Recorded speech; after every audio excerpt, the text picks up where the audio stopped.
Hi, I'm Michael from Sound. Did you ever had problems on your stage with all your paper lists, connecting the stage box with microphones?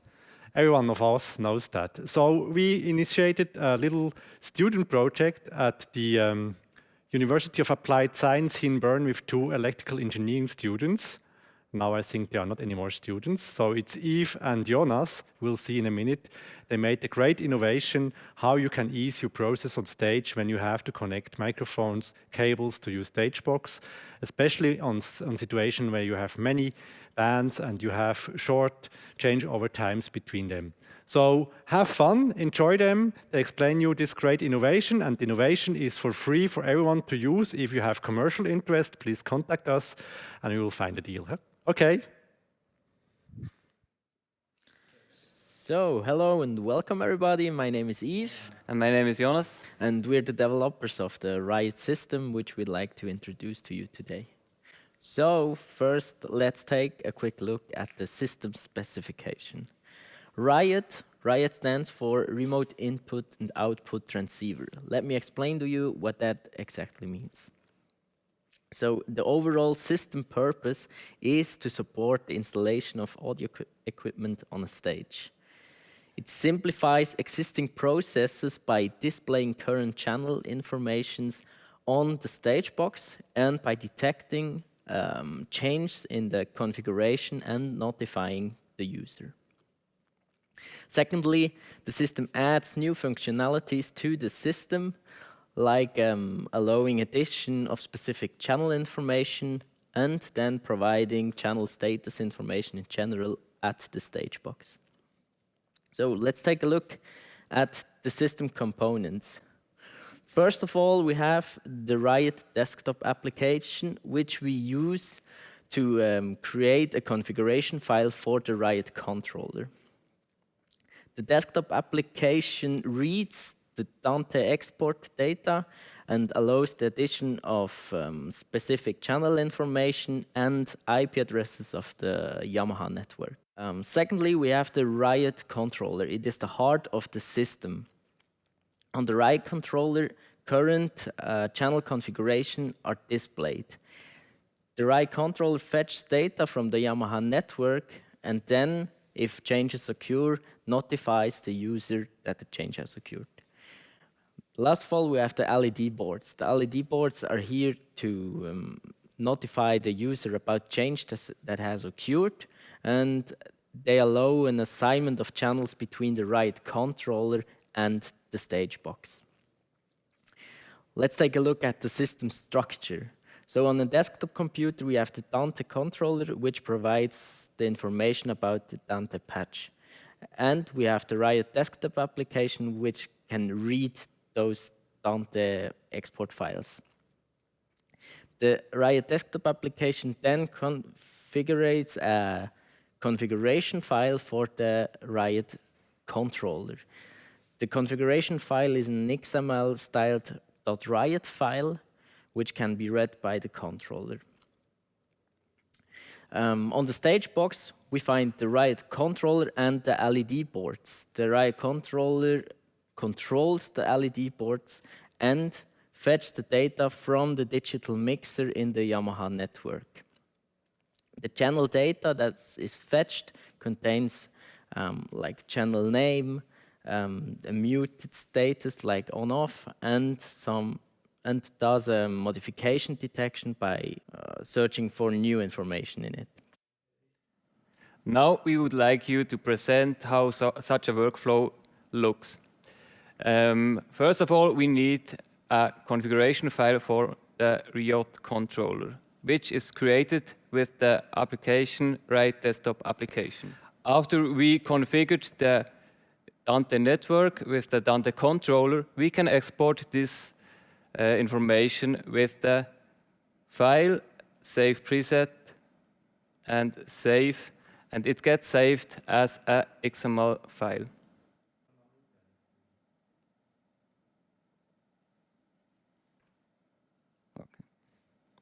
Now we can read this configuration file with the RIOT desktop application, which we see here with Datei preset load, we can choose the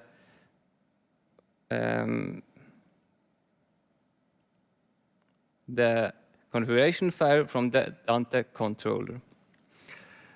The third thing we have to do is to choose where we have or where the RIOT controller is located, at which stage box. We can do that by just clicking the drop-down menu and choose the right stage box. After that, we have to configure the IP or the network parameter for the Yamaha network. On the second tab, we see now the whole Dante patch from a view of the stage box.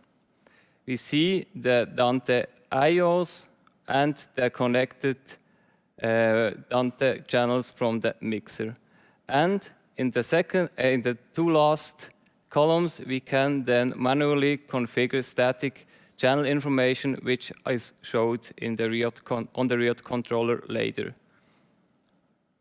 We can do that here manually with like vocal 1 and some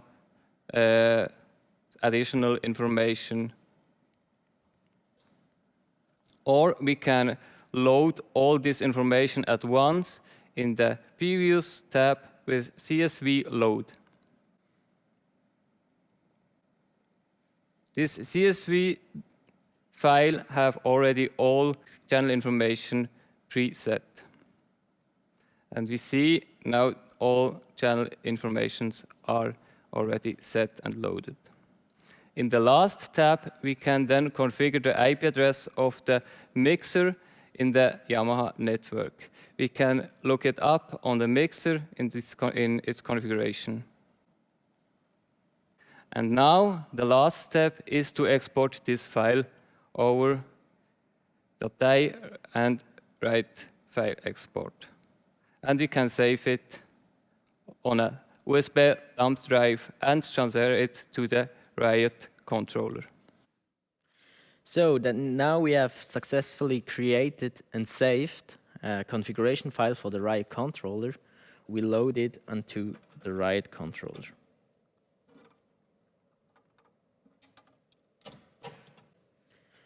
We choose our file on the USB stick and load it.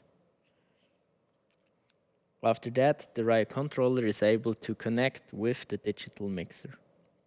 From here on, we have directly the possibility to inspect our inputs and outputs, which is the main function of the controller.